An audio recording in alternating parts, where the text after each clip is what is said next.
Bonjour, bienvenue dans Mobility TV. Aujourd'hui, on va parler de plein de choses, de voitures, de mobilité urbaine, de mobilité tout court, puisque ça nous intéresse, vous le savez.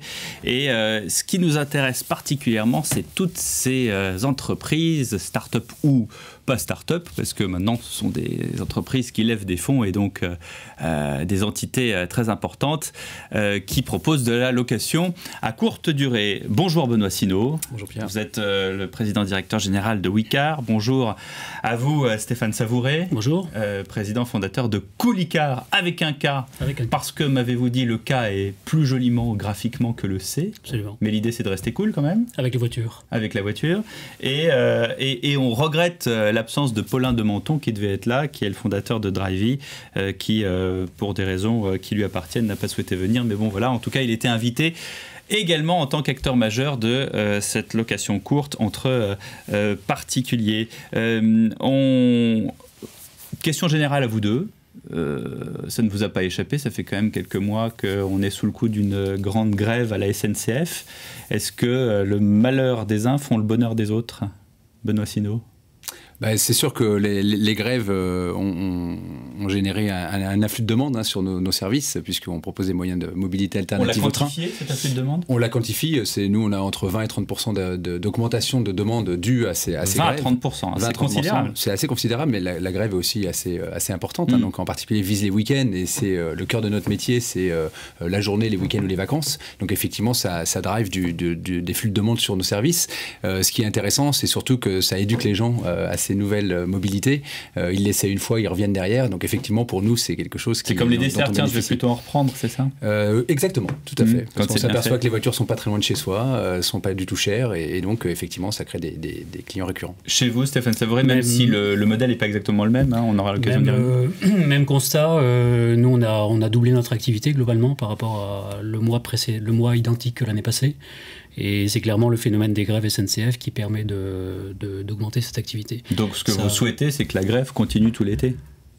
Non, pas spécialement, parce qu'en fait, il y a des phénomènes contradictoires en fait, dans nos services. Les voitures sont mises à la location par des propriétaires. Donc les grèves génèrent certes plus de demandes, mais génèrent aussi des propriétaires qui conservent leurs voitures. Et donc nous, les taux d'acceptation des locations en fait, ont un peu baissé du fait qu'effectivement, du côté de l'offre, les propriétaires conservaient leurs véhicules.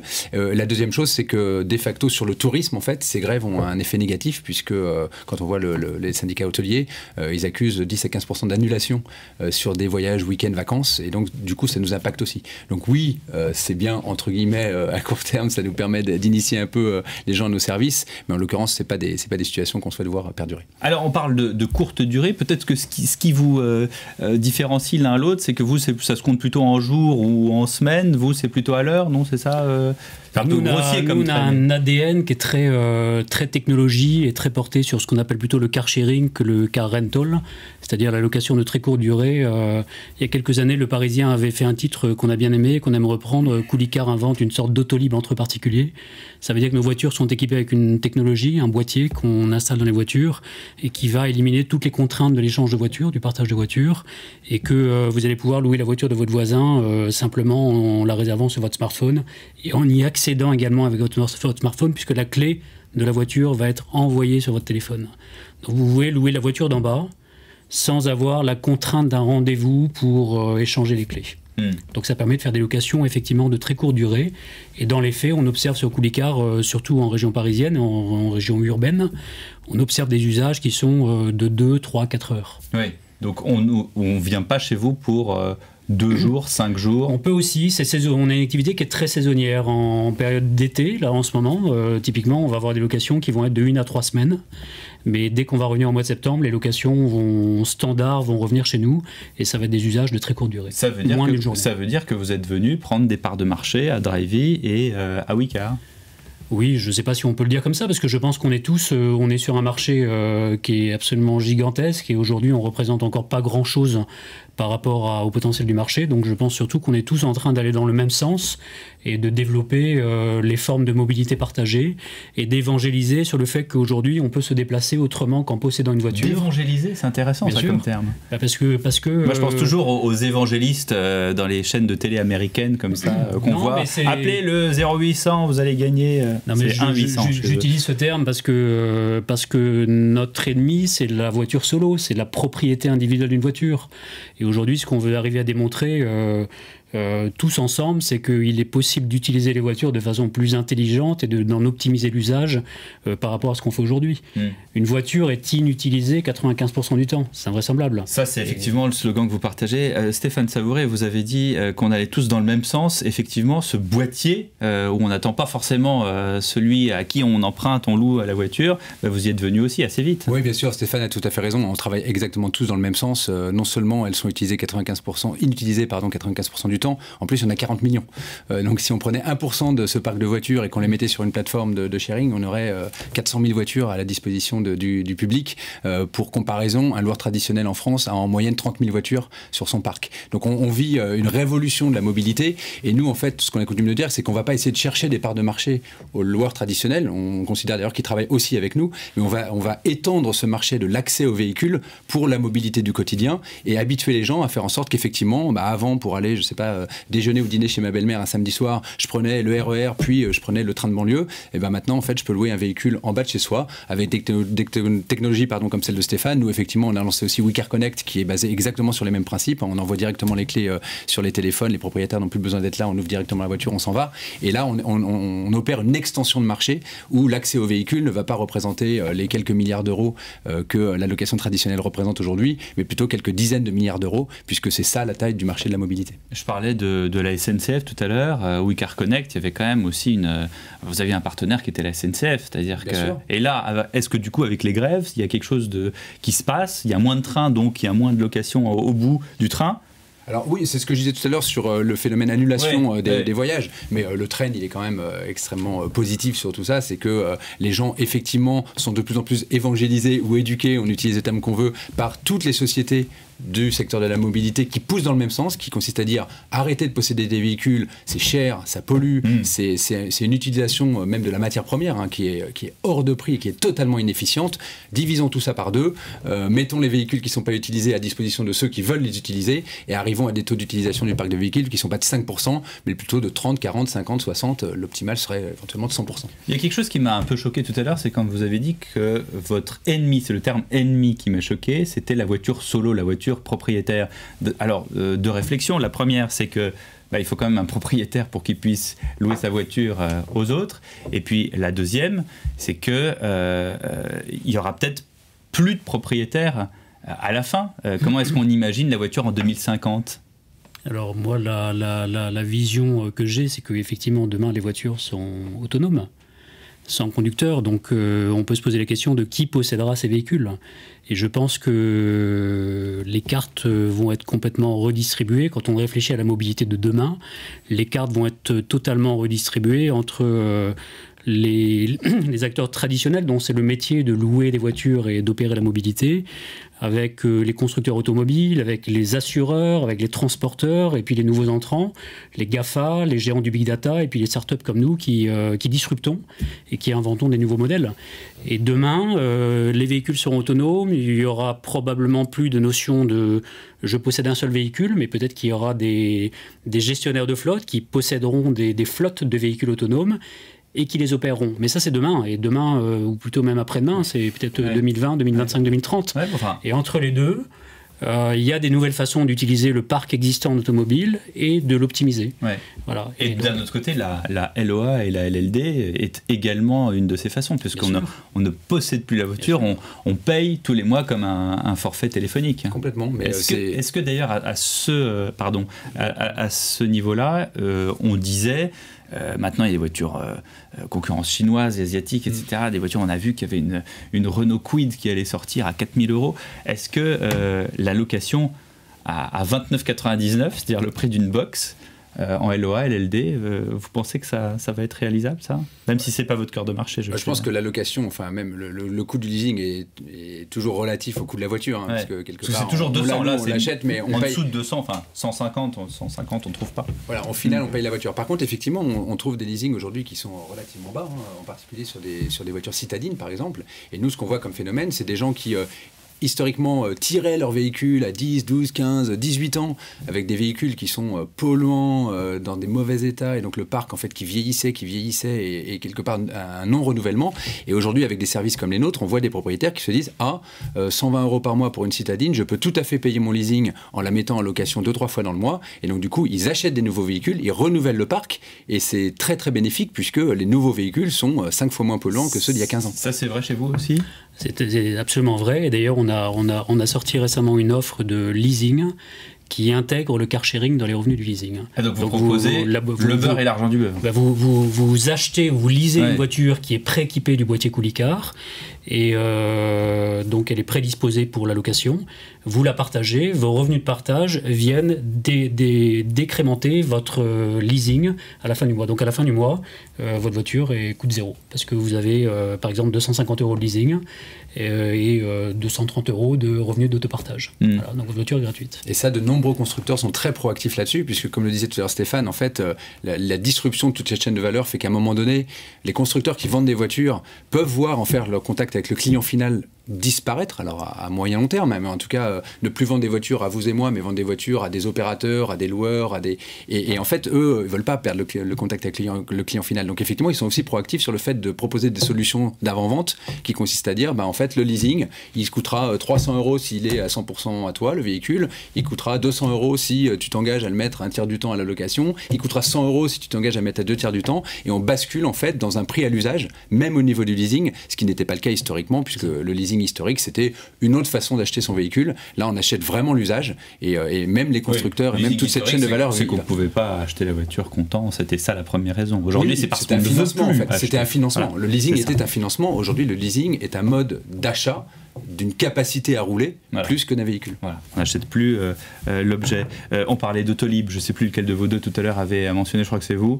2 juillet, arrêt progressif, 31 juillet, arrêt définitif. Est-ce que là aussi, vous allez pouvoir vous insérer sur ce marché-là ? On espère faire partie de la solution. On ne sera jamais la seule solution pour remplacer un service comme Autolib. Je pense que la solution dans la ville de Paris pour remplacer un service comme Autolib, c'est certainement la combinaison d'un service en B2C, en flotte, avec une flotte de véhicules mise en autopartage, que ce soit en free floating, trace directe ou en boucle, et avec des services d'autopartage entre particuliers dans lesquels les Parisiens vont contribuer à la mobilité des autres Parisiens en partageant leur propre voiture. Et je vois très bien un mélange des deux. Qu'elle soit électrique ou thermique, parce que quand vous partez en week-end, le Parisien qui part en week-end ou en vacances, il aime bien avoir une voiture un peu confortable et qui sera plutôt une voiture thermique qu'une voiture électrique. Donc c'est un bon équilibre entre toutes ces solutions qui, à mon avis, répondra aux besoins de mobilité des Parisiens et qui remplaceront Autolib. Benoît Sinault. Oui, mais il faut savoir, effectivement, il ne faut pas seulement chercher la solution dans les voitures, en fait. Ce qui est très, très intéressant, c'est qu'en fait, il y a tout un tas de modes de mobilité intra-city qui se développent aujourd'hui. Il y a même pour exemple, Live je suis venu maintenant qui propose des trottinettes. Vous êtes venu en live, en fait, ici, trottinette électrique. 18 minutes porte-à-porte depuis République. Donc c'était vraiment extrêmement efficace, et en fait la location à l'heure, quelle qu'elle soit, va être remplie par, oui certes des voitures, mais demain des vélos électriques, des trottinettes, etc., qui vont complètement redistribuer ce marché. Et la problématique de marché comme Autolib, c'est que c'est certes bien et attractif sur le papier, mais en l'occurrence rendre des business comme ça économiquement viables, c'est extrêmement compliqué, parce que vous avez toute une chaîne de contrôle sur la qualité du service, la qualité des véhicules, le fait que le véhicule n'ait pas été abîmé au retour de la location, qui fait qu'à un moment donné, vous devez rajouter des couches de coûts.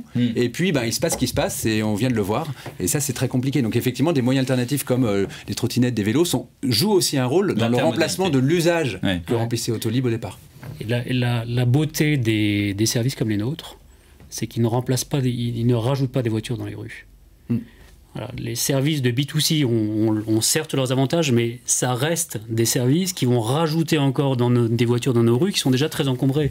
Ici on propose d'utiliser toutes ces voitures qui 95% du temps sont stationnées dans les rues et ne servent à rien. Déjà, vous êtes un personnage assez paradoxal, parce que vous êtes dans le business de la bagnole qu'on loue entre particuliers, et en même temps j'ai l'impression depuis tout à l'heure que la voiture c'est l'ennemi. Vous dites la beauté, ça veut dire quoi? C'est-à-dire que les voitures sont moches et que trop de voitures rend une ville moche? trop de voitures rend une ville, crée des problèmes dans les villes. C'est une certitude. On voyait bien à Paris aujourd'hui. Donc c'est pas forcément la beauté, c'est plus. J'ai dit la beauté des services comme les nôtres. Ouais. C'est qu'on utilise le bien existant sans créer à nouveau, sans rajouter des voitures dans les rues. Bon, en tout cas, la beauté, c'est l'intermodalité, c'est ce que disait Benoît. Le problème, ce que dit Stéphane, je pense, c'est le trop de voitures est notre ennemi à tous. Les voitures, on en aura tous besoin. Moi, je ne crois pas du tout à un monde où la voiture possédée par un particulier disparaît complètement au profit d'opérateurs publics ou semi-publics ou particuliers, genre les GAFA qui opéreraient toutes les voitures du monde. Je pense qu'il y aura toujours des propriétaires de voitures, qu'elles soient autonomes ou pas, ne change absolument pas les services sur lesquels on travaille, puisqu'en fait, c'est pas le fait qu'ils conduisent la voiture qui fait qu'on existe, c'est le fait qu'ils en possèdent une. Par contre, effectivement, 40 millions de voitures, quand on pourrait potentiellement en avoir que 30 ou que 20, ça, c'est notre ennemi commun. Et c'est ce que mentionnait Stéphane, c'est qu'on ne rajoute pas encore des voitures à un parc déjà existant, on utilise ce parc et on essaie d'en améliorer tout simplement l'usage pour, au final, réduire un peu le nombre de voitures sur les routes et on s'en portera tous beaucoup mieux. En tout cas, ce que vous avez en commun, c'est que vous avez, j'ai l'impression, c'est cette approche progressive du problème. C'est-à-dire, on va petit à petit, vous parlez d'intermodalité. Est-ce qu'à Paris, pour rester effectivement sur la problématique d'Autolib, on n'a pas voulu tout d'un coup chasser toutes les voitures de Paris, essayer de mettre tout le monde au vélo avec les Vélib, en disant tiens, pour ceux qui ne veulent pas le vélo, on a des voitures en libre service électrique, alors qu'en réalité, on le voit bien aujourd'hui, notamment avec Cityscoot, avec Coupe, avec plein et puis les vélos maintenant en libre partage, qui d'ailleurs, c'est encore un autre problème, on aura l'occasion d'y venir, mais on les laisse n'importe où, donc ça, à Pékin, ça cause quelques problèmes. Est-ce que, voilà, c'est ça votre approche, et finalement, c'est ça l'approche gagnante, quelque part? Moi, je pense qu'il n'y a pas de raccourci sur cette décision-là. C'est des décisions publiques qui doivent prendre 50 ans. Quand vous voyez, je crois que c'est Stockholm qui aujourd'hui est devenu complètement autonome en énergie. C'est 50 ans de décisions politiques et d'investissement pour arriver à un écosystème qui fonctionne. Le transport est exactement la même chose. On ne peut pas décréter du jour au lendemain, plus de voitures sur les routes, ça pue et ça fait du bruit. Non, c'est une décision politique qui doit être prise. Mais derrière, les remplacements des voitures par des vélos, des scooters électriques, etc., ne pourront pas faire l'économie de développer toute une infrastructure autour pour que les vélos ne traînent pas sur les trottoirs, que les trottinettes ne se fassent pas renverser dans les couloirs de bus, et de dédier effectivement toute une infrastructure à chacun de ces moyens de mobilité nouvelle. Dernière question, concernant votre business model, à l'un comme à l'autre, quand est-ce qu'il se termine? On parlait des voitures autonomes, on parlait là encore de l'intermodalité et de la trottinette électrique, etc. Quand est-ce qu'on arrête l'allocation entre particuliers de voitures, puisqu'il n'y aura plus de voitures particulières? C'est quand la date? 2030, 2035, 2040, 2050? Vous voulez dire l'arrivée des voitures autonomes, c'est ça? Non, mais l'arrivée des voitures autonomes, on sait que c'est à peu près 2035. Est-ce que vous savez à quel moment votre business model, Colicar, va s'arrêter? Il va falloir penser à autre chose. Je pense que dans sa forme actuelle, avec des propriétaires privés, il s'arrêtera, donc on a du temps, quand les voitures autonomes arriveront. Ouais. Mais à ce moment-là, on pivotera probablement vers quelque chose d'autre. Et je pense typiquement vers l'opération de flotte de véhicules autonomes. Donc vous deviendrez un flotteur. Enfin, on a vocation à devenir un opérateur de mobilité, absolument. Ouais. Et vous, c'est pareil? Moi, je suis plus mesuré en fait sur cette vision-là. Je pense que le temps avant lequel il y aura plus de propriétaires privés de voitures, le véhicule autonome peut être possédé par un propriétaire particulier. La seule différence, c'est qu'on monte dedans, on donne l'adresse de l'arrivée, on touche pas le volant et on dort. Ça va être infinitésimal.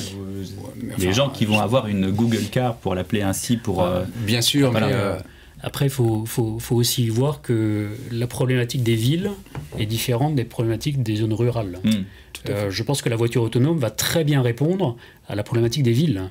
Mais dans les zones rurales, il est peu probable que des voitures autonomes trouvent leur rentabilité facilement. Oui, mais du coup, votre business model va changer aussi, puisque vous allez vous déporter dans les campagnes et vous ne serez plus dans les grandes villes. Bien sûr, c'est possible. Possible. De toute façon, je pense que dans ces marchés de mobilité, il faut être extrêmement agile. C'est pour ça d'ailleurs qu'on développe des équipes, des technos et des choses comme ça qui nous permettent d'innover très, très, très, très facilement.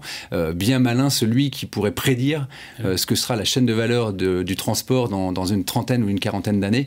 Je pense que le secret, c'est avant tout d'être extrêmement agile, ultra innovant et de surfer en fait la vague de ce que sont les phases de disruption de toute cette cet écosystème de la mobilité et de le suivre. Bien malin, mais cela dit, il y en a qui sont payés pour le faire et ce sont justement ceux qui font des prédictions. Donc on ne va pas leur jeter la pierre non plus. Non, tout à fait. Je pense à certains cabinets. Je pense que c'est intéressant de faire des prédictions parce que ça nourrit en fait la réflexion. Et donc c'est très bien. Mais par contre, il faut anticiper. On ne va pas se positionner aujourd'hui sur un marché à 50 ans. Je pense qu'on est sur un marché. J'ai ma date à 50 ans. Oui, peut-être. Peut-être que ce sera 50 ans. Voilà. On saura. Merci beaucoup. Merci à vous, Stéphane Savouré. Merci Benoît Sinaud de nous avoir suivis dans Mobility TV.